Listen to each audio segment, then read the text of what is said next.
اسی طرح بعض لوگوں کے ہاں رواج ہے بھینس کی قربانی کرنے کا، بھینسے کی قربانی کرتے ہیں، تو بھینس کی قربانی جائز، بھینسے کی قربانی جائز نہیں ہے، مگر گھوڑے کی قربانی اور مرغ کی قربانی جائز ہے ان نام نہاد اہل حدیثوں کے نزدیک۔ اور اسی پر آج کی اس ویڈیو میں ہم گفتگو کرنے والے ہیں، جس کا مقصد صرف اور صرف یہ ہے کہ عوام تک یہ ویڈیو پہنچے اور عوام ان نام نہاد اہل حدیثوں کو پہچانے، جس کے لیے ضروری ہے کہ یہ ویڈیو زیادہ سے زیادہ لوگوں تک پہنچائی جائے۔ اور اگر آپ کو لگتا ہے کہ میں یہ بات اپنی ویڈیو پر ویوز کے لیے کہہ رہا ہوں تو پھر اس ویڈیو کو آپ ڈاؤن لوڈ کر کے بھی شیئر کر سکتے ہیں، یا کوئی اور دوسرا طریقہ ہو جس سے ویڈیو پر ویوز آئے نہ آئے مگر زیادہ سے زیادہ لوگوں تک یہ ویڈیو پہنچ جائے، تو اسی طریقے سے ویڈیو کو آپ حضرات شیئر کریں۔ فیس بک، انسٹاگرام، جتنے بھی سوشل میڈیا پلیٹ فارم ہیں ان سب پر اس ویڈیو کو آپ حضرات زیادہ سے زیادہ شیئر کر دیں۔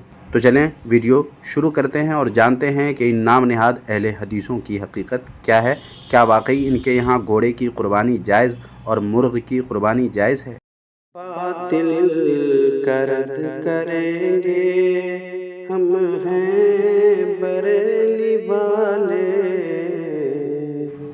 سب سے پہلے سامعین و ناظرین، اس وہابی جس کا نام توصیف الرحمن ہے یہ بہت زیادہ چلاتا ہے۔ اس وہابی کی یہ ویڈیو پہلے آپ ملاحظہ فرما لیں، پھر آگے تفصیلی گفتگو کریں گے۔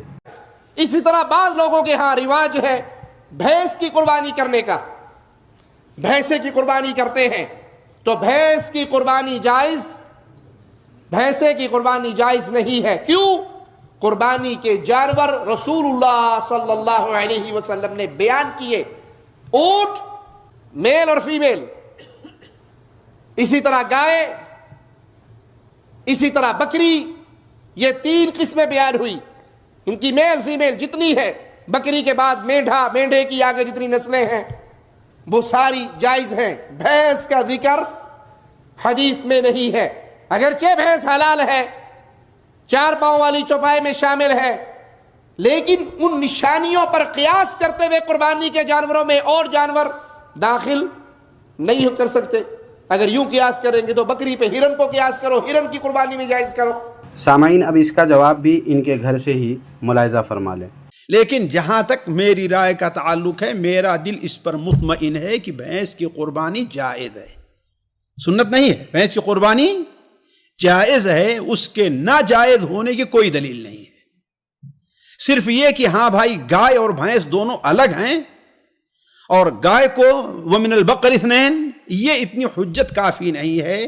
جب سے بھینس کا تصور آیا ہے امام عمر بن عبدالعزیز اور امام مالک کے زمانے سے، لوگ اسے ایک ہی اسی کے جنس سے سمجھتے رہے ہیں، بلکہ جاموس گاؤ میش اس کا نام ہی ہے گاؤ میں، یعنی جس طریقے سے اعتبار کیا کہ اونٹوں کی الگ الگ قسمیں ہیں، اسی طریقے سے گائے کی ایک قسم کیا ہے، وہ بھینس بھی ہے۔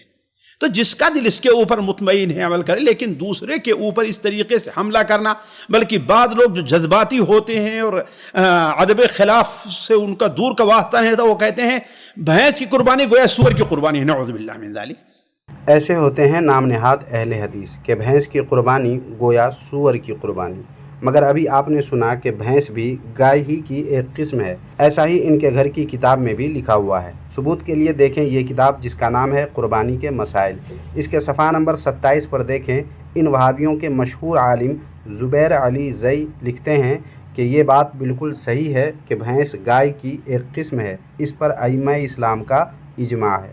اس کے علاوہ سامعین و ناظرین، ان کے دیگر کئی علماء ہیں جنہوں نے بھینس کی قربانی کو درست قرار دیا ہے، لیکن آپ کو یہ جان کر حیرت ہوگی کہ اس چور وہابی نے اپنی ایک ویڈیو میں ایک مسئلہ میں علماء کرام کی دو الگ الگ رائے ہو جانے سے جماعت کے دو ٹکڑے ہو جانا بتایا ہے۔ سنیں اسی کی زبانی کہ اس نے کیا کہا ہے۔